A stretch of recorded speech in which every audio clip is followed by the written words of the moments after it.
So this is the May 20th meeting of the Policies and Procedures Committee. I'll open the meeting. We do have a quorum of our membership. So we'll continue with the meeting. Time for observing member comments is next on the agenda. Are there any observing member comments? There aren't any observing members here. There's one or two online. We'll go ahead then. The first item on the agenda is to discuss the wording in the occupancy agreement versus Minnesota Statute 515B 3-1141 is the correct number regarding surplus cash disposition. I sent out a note to folks that as I was looking at 515B, because there's now a 2026 version. And there's also a 2026 version of 308C, which is the cooperative version of things, although that doesn't go into effect until July, and you don't come under that unless you make changes to your governing documents that state that. So currently we're a 515B common interest community. In order to become a 308C cooperative, we would have to take specific action to do that. There are, when you compare the two, there are some definite differences between the two that you would really want to look at before you make a commitment to swap 308C for 515B, I think, but that's something for the future to talk about.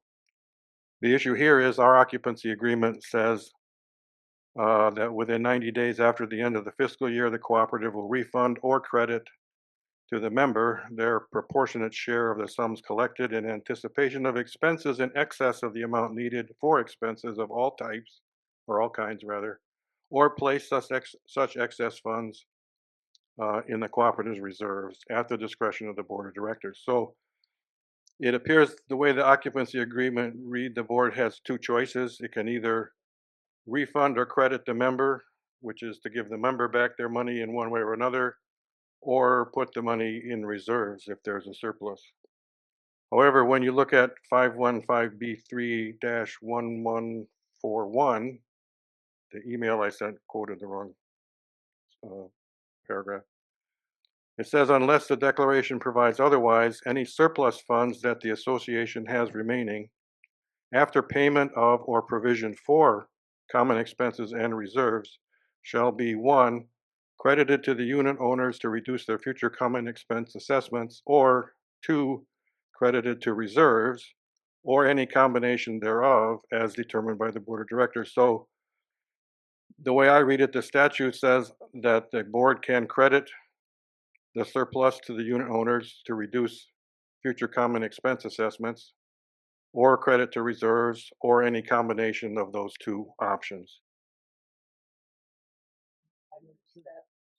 Yeah.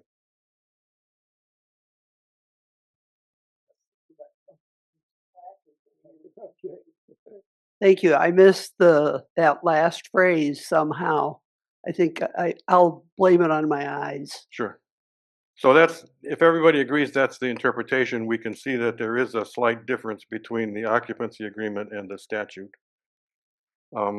As far as I can tell, the declaration doesn't provide any otherwise in regard to this question.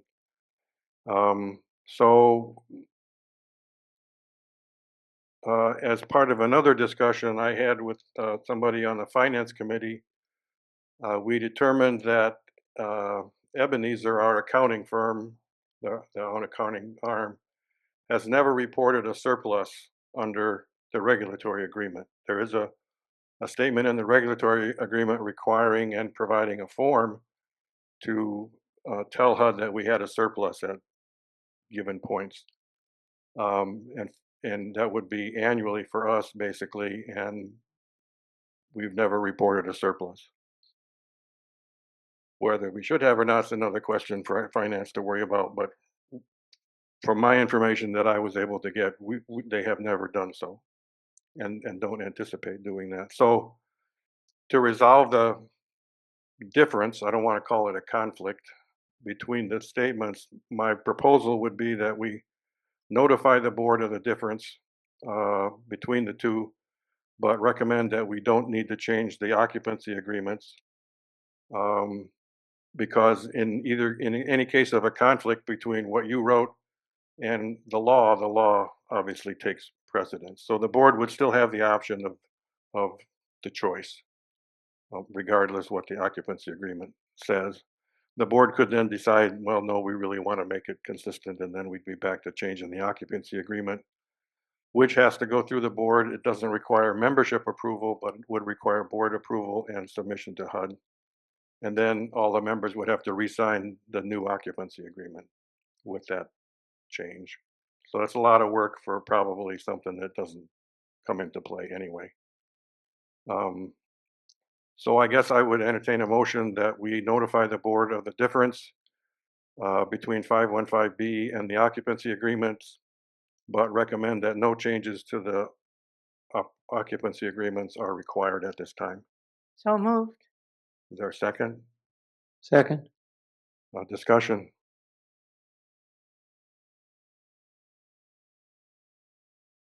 And my stickler says we ought to change the occupancy agreement, but on the other hand, that's a lot of extra work that may or may not ever come into play. So Well, the board might have more input on what their feelings are toward that. yeah, I'd leave it to them to give us the direction. And you know, the way these things work, by the time we got it done, 515B may be changed again. yeah. This particular paragraph apparently has always been there, and I missed finding it. Uh, it's actually in two places. The one I sent to you is the first one, which is in a shorter section. 114 is a shorter section than 1141. 114 applies to cooperatives or common interest communities whose fiscal year started before, I think it was 2012. 2012. If you look, 1141 has more paragraphs in it, but that's the one that applies to us.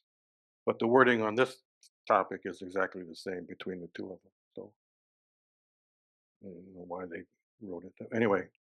The other thing that we did here, and we don't know what the effect is on us at this point, is the legislature this year passed a HOA uh, protection, some kind of stuff, um, and what it looks like and how it might apply to cooperatives, I haven't heard yet. But that's another option that's going to come down the line. It's intended to say, like a homeowners association, with a neighborhood kind of thing, has to. One of the things I heard, it had to um, delineate the type of fines and the amount of fine that would occur for a violation of certain types. Um, there were other things that had to do with sort of trying to reduce the power of the board, uh, or at least make it more transparent. So we'll see what that develops. Okay, we'll vote then on the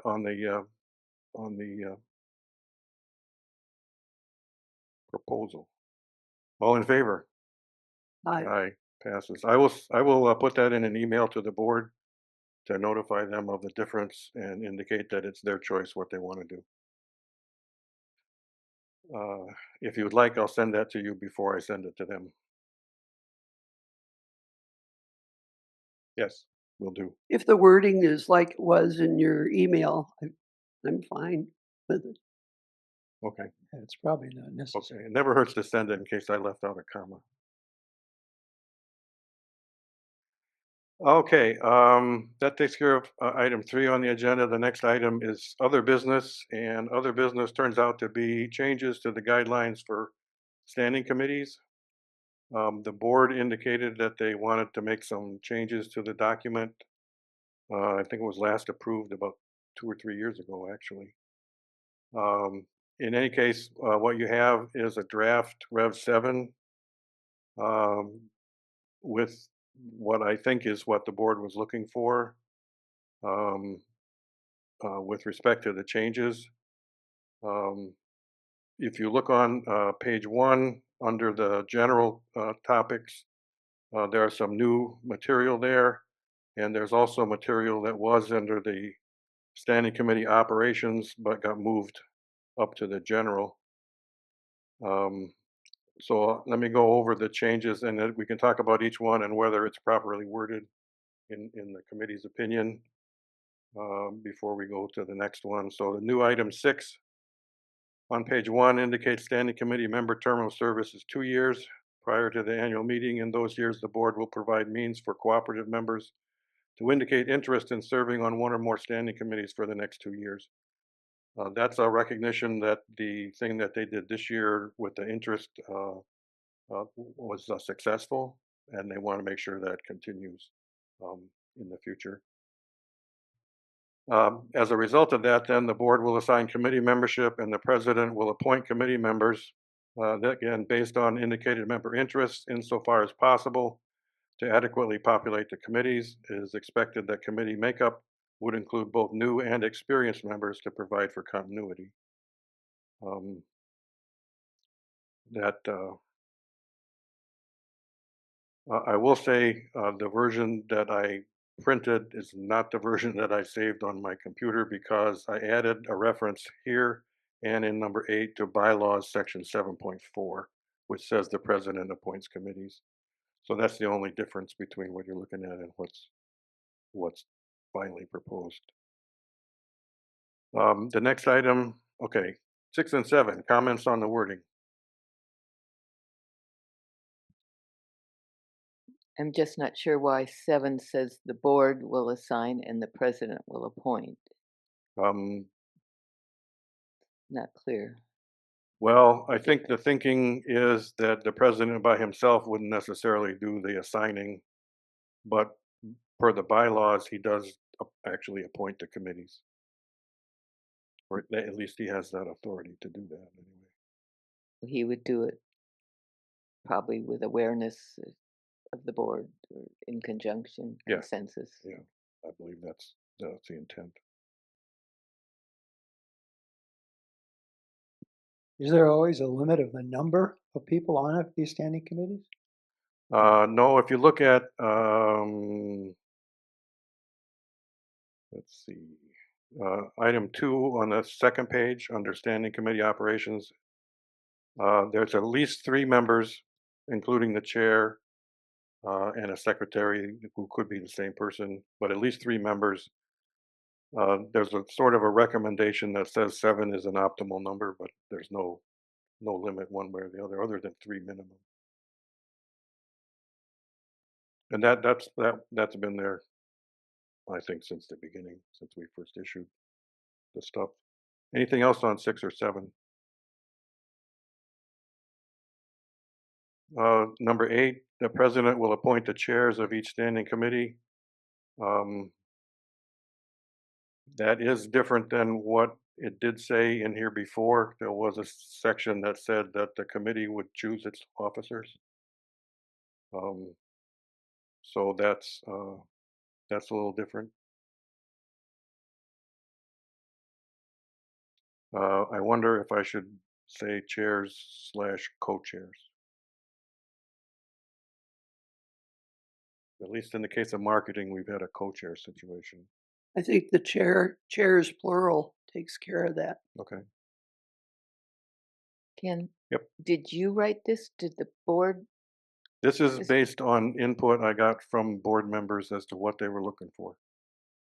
Okay. Is there any explanation of why switch to the president appointing?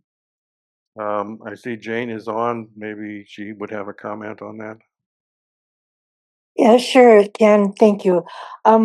One of the reasons is that at this point in time, there were people who indicated interest in being a chair of a committee, but not every committee had someone indicate that they would like to be chair or to continue to be chair. So that's one reason we need to make sure that that happens. I think another reason is that excuse me, we want to make sure that the leadership of each committee is strong, and we have had that in the past, and we have been real fortunate with that. But there have been situations, or there could be situations where the the chair of the committee needs to, well, there have been situations where it's been important for the board to make some decisions about who's to chair a committee. It's pretty standard in looking through a lot of information, not necessarily about cooperatives, but about nonprofits, that committee chairs are appointed by the board through the president. Thank you. Okay, 6, 7, and 8 we're done with. 9, I think part of 9 actually came from, maybe not. Anyway, committee members serve terms of 2 years and may serve more than one term. Committee member terms, including the officers, begin on June 1 and end on May 31 in even years. A member may serve on more than one standing committee. 2 people from a single unit may serve on the same committee, but with only 1 vote per unit. And that's stuff that was there before, but got moved up. Comments on the wording in there?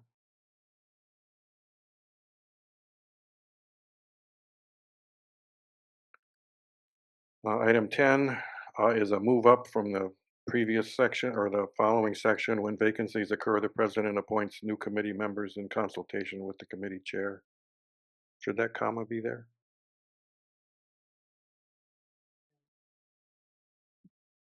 You have to take out, Unnecessary. you have to take out a comma somewhere. Okay. Moving on, the only other change to what was there has to do with the charters, and that's in Standing Committee Operations number 1. Standing committees each have a standard format charter that includes a mission statement and a list of committee authorities, functions, and responsibilities. Charters are approved by the board and posted on the website and in the official notebook. Standing committees operate under and in accordance with their board-approved charters. This is something that the board wanted to see because they are standardizing charters with this next round. Apparently that charters weren't necessarily consistent, but they should all be consistent in format and to some extent content after they're reissued after the June board meeting, as I understand it. And it was wanted to be made clear that the charter is there for a reason and that you're supposed to operate like what the charter says.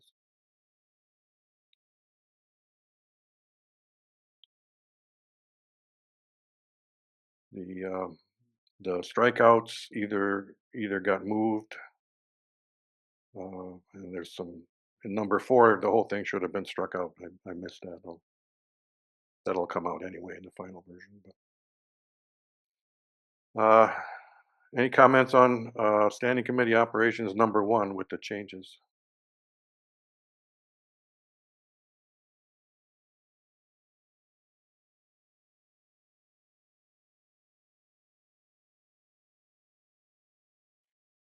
It's a birthday outside. Hey.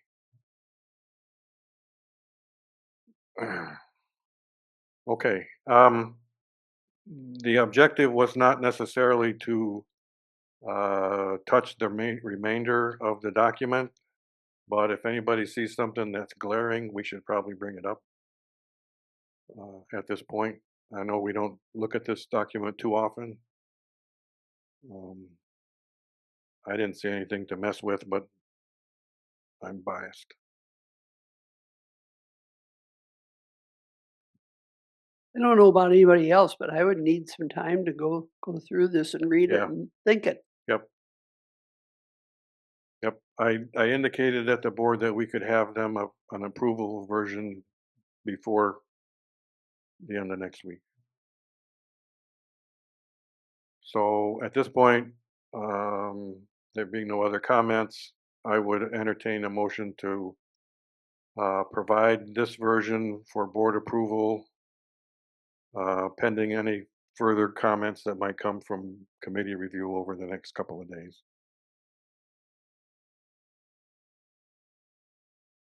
Can I get a motion like that? I'll move that we sent that forward. Discussion. Jane, are you still on? Yeah. Would you like to say anything else at this point?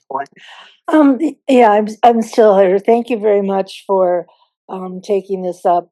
One of the reasons that we wanted that why this came so quickly is sort of a timing thing. We really didn't want to take a lot of action till we actually had a official new board and official board officers. We wanted to get the committee assignments out since people have been asking about them. It was important to have the opportunity for the board president to appoint chairs based on the interest indicator responses and what other people have shared about their willingness or desire to continue to be a chair. And so a lot of things had to happen quickly. And that's one of the reasons that we wanted to move forward with approval of these changes at the June 5th meeting. And I appreciate, Ken, your willingness to work with me into the night last night to have this ready for the committee today. And we certainly appreciate your efforts on all the different things that you've done. So thank you from the board on making this happen. Okay. Any other discussion on the motion to advance this for board approval pending any additional committee comments in the next couple of days? Just number 15. Do we use AWP or AP Eagan? Correct. We used AP Eagan.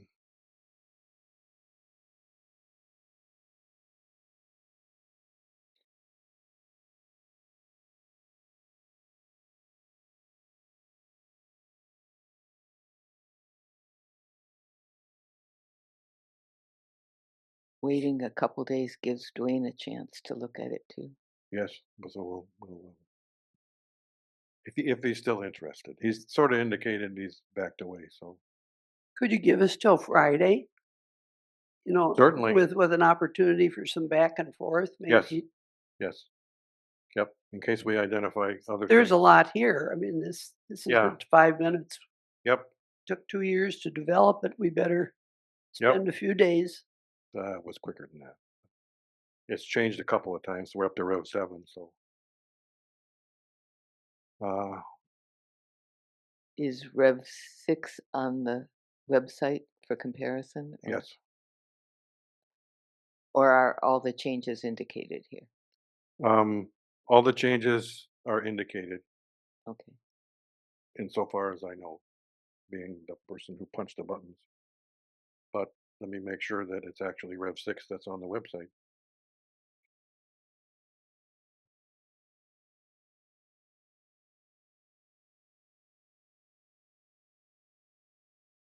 Wrong one.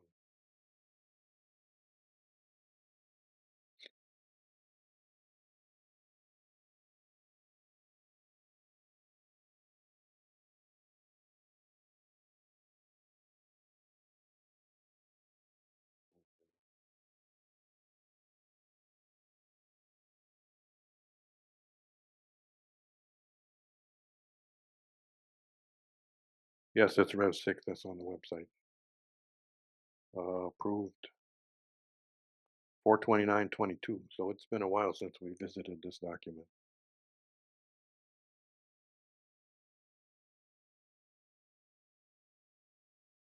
Okay, no further discussion. We should vote on the motion to advance this pending committee comments.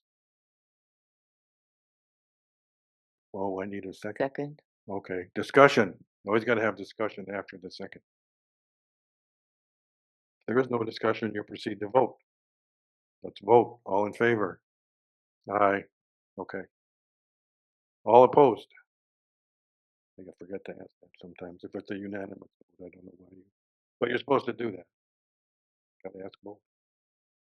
Okay. Take a look at it over the next couple of days. Give me any comments or suggestions that you might have for the other sections that need to be updated. We'll take that under consideration, and what I would try to do then is produce the final version, and then vote on that via email, so we don't have to have another meeting. Can you give me the wording of the motion we just voted on? Move that we advance revision 7 draft as discussed for board approval pending any additional committee comments to be acted upon by May 29. No. This is 27th. That's no, next this is the Wednesday. 20th. Yeah, by the 27th, which is next Wednesday. You meant this Friday, right? Yeah. Yeah. By the way, by the 27th, it goes to the board. If that gives time for us to do some back and forth if we need to. And I think that supports the board objective of being able to approve the changes at its June, whatever meeting it is. 6th, June 6th. Yeah.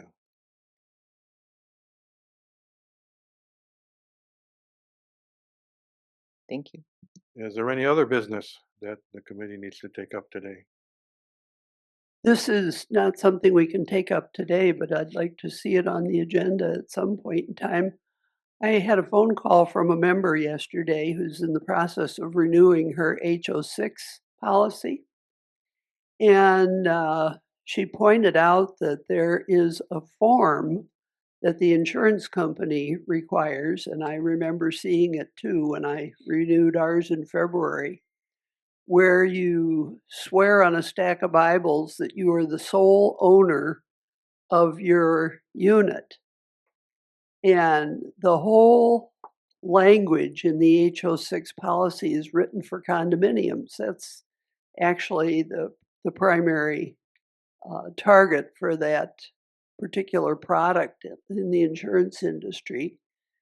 And this member had quite a lively discussion with her insurance agent. She said, I'm not signing that because I'm not the sole owner. And I've run into it in other forms too, where you're asked, do you own or rent? And I scratched my head a little bit and I said, well, I own a share of the corporation that owns the building, and therefore I own a share of all parts of the building, including my unit. I guess that makes me an owner, but you're a part owner. So at any rate, we have a debacle here. Do you sign the form knowing that it doesn't really have language appropriate to the cooperative structure and get your insurance man all ticked off at you? Or not ticked off at you he will be ticked off if you refuse to sign it. It's a debacle. And I'd like to see a discussion. Maybe it's a lawyer thing. Just what is our status? Do we own or do we rent or what do we do? Yeah. To be honest with you, I may have signed something like that when I took out my policy, but as I renew each year, I've not had to sign anything else. Has anybody else had to sign anything? I'd have to ask Paul, but I don't remember that question ever coming up. Because the one you should be getting, the HO6 you should be getting, should be a renter's policy, basically, not a. If I signed it, I said I rent, but I don't remember signing anything that. Of course, I didn't read the fine print, but Yeah. I'll get an out my interesting paperwork question. today. I don't remember sending in anything, but I remember. I sent them a check. Yeah, I didn't even do that. Yeah. I gave him my credit card number. Yeah. I know Paul talked to somebody at United Properties before. It wasn't Lynn Mattioli, it was that other woman, not Trudy. Yeah. The one who conducted our first board meeting. Who came to yeah. Annual meeting. Ginny Ginny. Steffes. I don't think that question came up. We're with USAA, and there just wasn't a I'll issue. pull out the paperwork and see if I can find specific references in the declarations or Yeah, it's an interesting question. I mean, what do you tell people? Yeah. I live here. Yeah. Uh, I have a proprietary lease. I'm the only one that can lease that unit.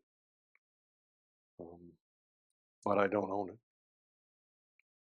I own 1/96 roughly of the building. So I'll put that down and it's something to talk about in the future.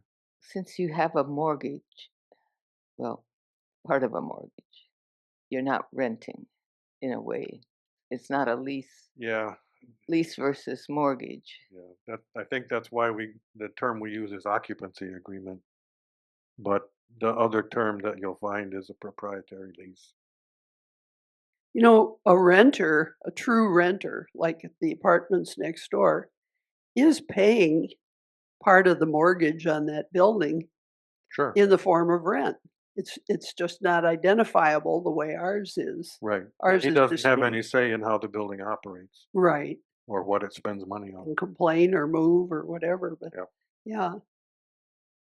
Yeah. But from the mortgage point of view and the money changing hands, it's Yeah. just we know what part of our rent, quote unquote, is going to the mortgage on the building. Yes. Okay. I made a note. If I get real curious, I'll go look at my policy, see if it says something that I didn't realize it said. But anyway, any other business to come up for the committee today? If not, time for observing member comments. Anybody online or in the room want to make a comment?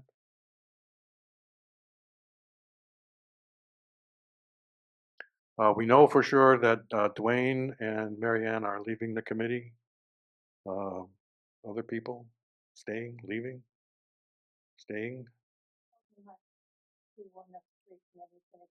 You'll find out next week. Super. I'll be staying, I think. It kind of depends on what the board does. I mean, they made it very clear that you should not assume that you're That's right. grandfathered in. That's right. In fact, So it'll be interesting. I got a note from our future or current liaison from the board wanting to know the meeting schedule. I said, well, I don't know the meeting schedule until I know who's on the committee, including me, so we can talk about when the best time to meet might be. No doubt that's not for me. Mount Morris, Michigan.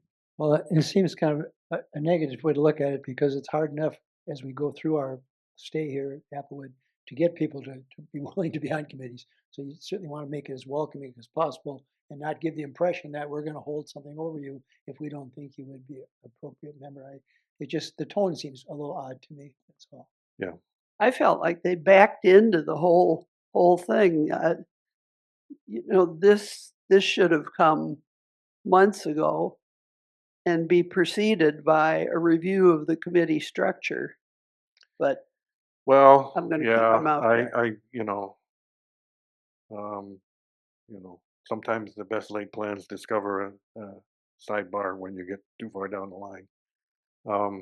In any case, I think what the board wants is for the guidelines for standing committees to be consistent with what they would like the current practice to be at the time that they institute the current practice, at least.